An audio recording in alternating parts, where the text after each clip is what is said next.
Hello, I'm here in the workshop with an Eheim Pro4 plus 350 that's developed the dreaded valve block failure.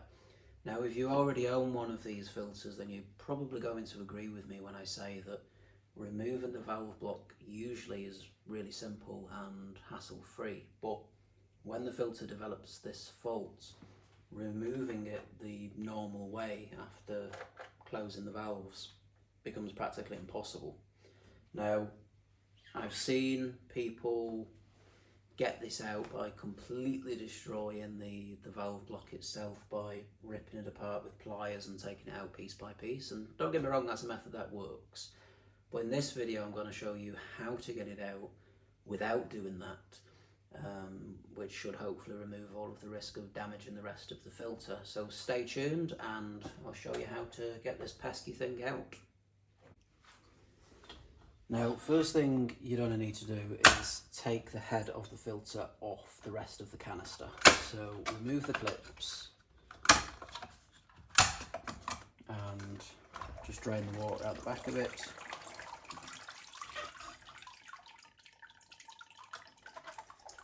And then we can get started.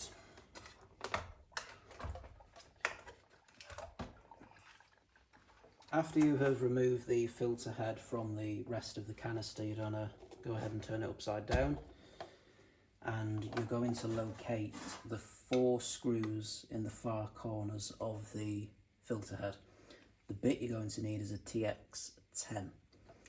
So just work on those screws until the threads are completely released. I've already backed these out a little bit just to make filming a little bit quicker, but they are fairly long screws, so you have to wind them out quite a bit. If you're using a towel, just turn the filter and try and get those screws out. Just keep those screws to one side because you won't want to lose those. Once you've taken those 4 screws out, you can go ahead and disconnect the range extender dial. Turn it to the middle, place a finger on the top of it, and then gently pull this pin until it disconnects. Remove the pin and put that and the dial to one side. We're now going to take off the top casing. This will come out very easily now the range extender dial has been removed and the screws have been taken out. So using light pressure, very gently, not enough to deform the plastic, we're going to pop the top off. Just give it a little bit of persuasion and this will lift right out with the valve block in. This spring is going to fall out at this point in time, so just put that to one side too. And all of the attention for now is going to be focused here on the head of the filter. I'll just quickly go over how this valve block is designed and why this actual fault develops. So this lever here doesn't just operate the valves. It doesn't just open and close the flow and return simultaneously. It also causes 2 wings in the side of the valve block to protrude outwards. And the reason that these wings are incorporated into the design is to prevent this button from being pressed and the valve block from being released while the valve is open. Because if you was to release this while water's flowing through it, you'd just end up with water all over the floor. So Eheim have been quite clever in incorporating this built-in safety mechanism. The problem is the plastic that the gears that operate the entire thing are made from. Now, retailers and the manufacturers say that this can be avoided, if the failure of those gears can be avoided by preventative maintenance. And, you know, to a large part or to a degree, I would agree with that sentiment, but I use Eheim's branded maintenance spray as recommended, and I've still had this fault occur on 3 of my filters. So I do think that there's a design oversight with this valve block, or at the very least the materials that are being used to construct the plastic need to be reconsidered because they're clearly just not up for the job. Now,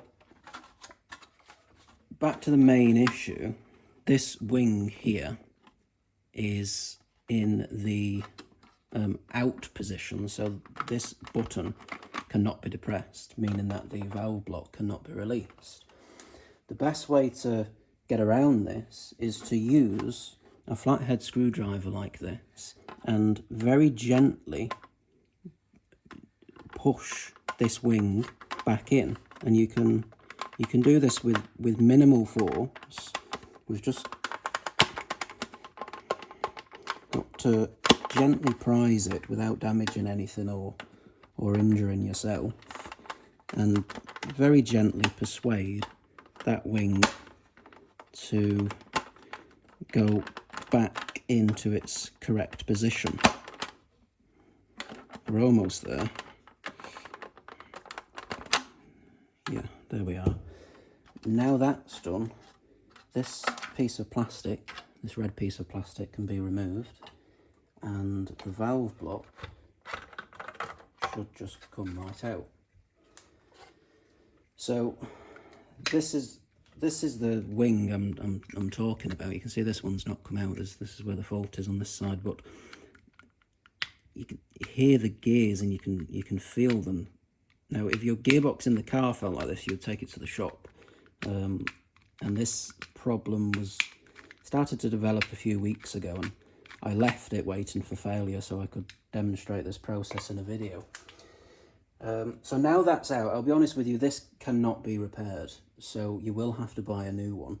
Eheim create plenty of these, and where I'm from they hover around the £20 mark, so not a significant expense, just more of an inconvenience. Now, to put the filter back together, we need to first put this back in, and the way I like to think about it is the right way up is these wings here represent little ramps to the sky. So make sure these are facing up, and we're going to centre that to the middle there, drop it into place, and you'll know when it's in the right place because it will be able to glide over its sliders. Now, take this spring that we took out earlier, and we're going to place it right there in the middle and seat it in like that. Now we just keep a little pressure on the top there so it doesn't slip out. We'll be able to see that the button is now operating as it should with the assistance of the spring. Very simple. Now put the case back together. There's nothing really to align apart from the holes through the middle there, and that will very gently seat back into position without any resistance, or at least there isn't normally any resistance. There we are. And we can go ahead and put the 4 screws back in.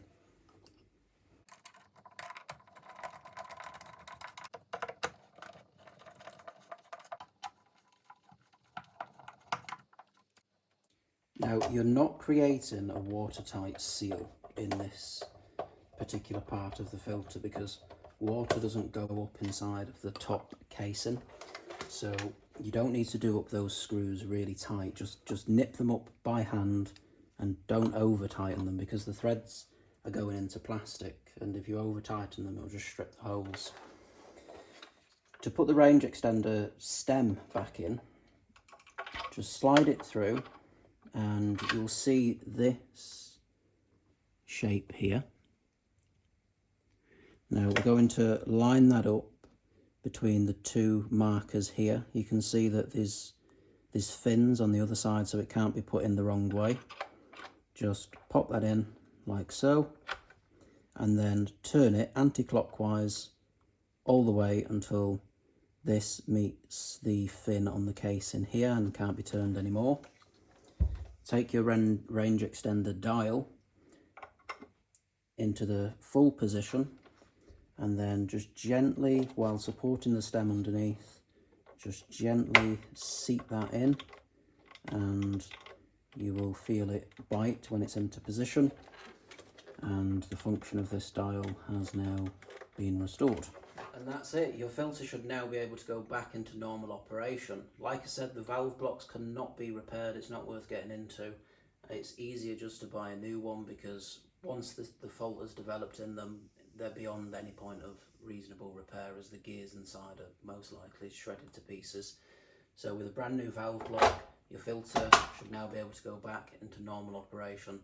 I hope you found this video helpful, and fingers crossed it saved you a headache of tearing out the valve block piece by piece with a pair of pliers and cutters. If you found this video helpful, please leave a comment down below, and hopefully I'll see you next time.